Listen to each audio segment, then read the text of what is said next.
غزنوی کا بادشاہ محمود جو بزرگ بادشاہ گزرا ہے، ایک دن وہ اپنے تخت کی طرف آیا جہاں وہ بیٹھا کرتا تھا۔ اس کے ارد گرد لوگ جمع تھے۔ اس نے ایک موتی کو باہر نکالا، اس کو وزیر کی ہتھیلی پر رکھ دیا۔ پھر اس نے کہا کہ یہ کتنے کا ہے، اس کی قیمت کیا ہے؟ وزیر نے کہا کہ یہ سونے کی بوریوں سے بھی زیادہ قیمتی ہے۔ اس نے کہا کہ میرا حکم ہے، اس کو توڑ دو، دیر نہ لگاؤ، جلدی توڑ دو۔ وزیر نے کہا میں ایسے قیمتی موتی کو کیسے توڑ دوں؟ میں آپ کے مال کا خیر خواہ ہوں۔ بادشاہ نے کہا شاباش، بہت اچھا کیا ہے۔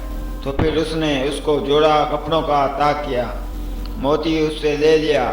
پھر اس کے بعد وہ موتی اس بادشاہ نے دوسرے وزیر کو دے دیا۔ اس سے کہا کہ یہ کتنے کا ہے؟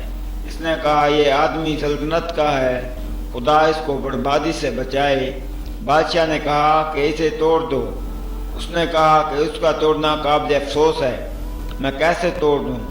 اس کی قیمت کو رہنے دو، اس کی چمک کو دیکھو کتنی ہے، میں بادشاہ کے خزانے کا دشمن کب بن سکتا ہوں؟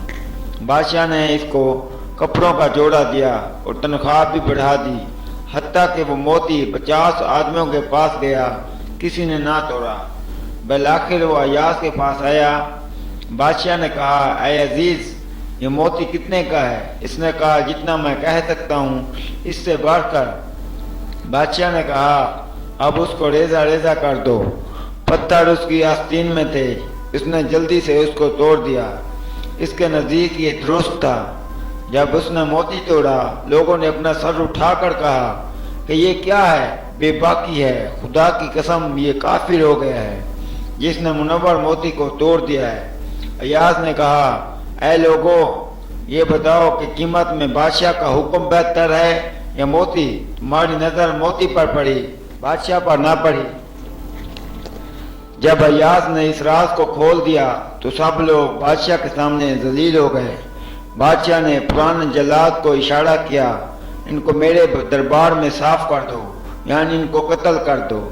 یہ کمینے مجلس کے لائق نہیں ہیں، کیونکہ انہوں نے ایک پتھر کی خاطر بادشاہ کے حکم سے اعتراض کیا ہے۔ ان کی سزا یہی ہے جس کے لائق یہ لوگ ہیں۔ پھر ایاز عجز و نیاز کے ساتھ سفارش کرنے لگا۔ بالآخر کامیابی کا صحرا ایاز کے سر پر آیا کہ اس نے بادشاہ کے حکم کو پورا کیا ہے۔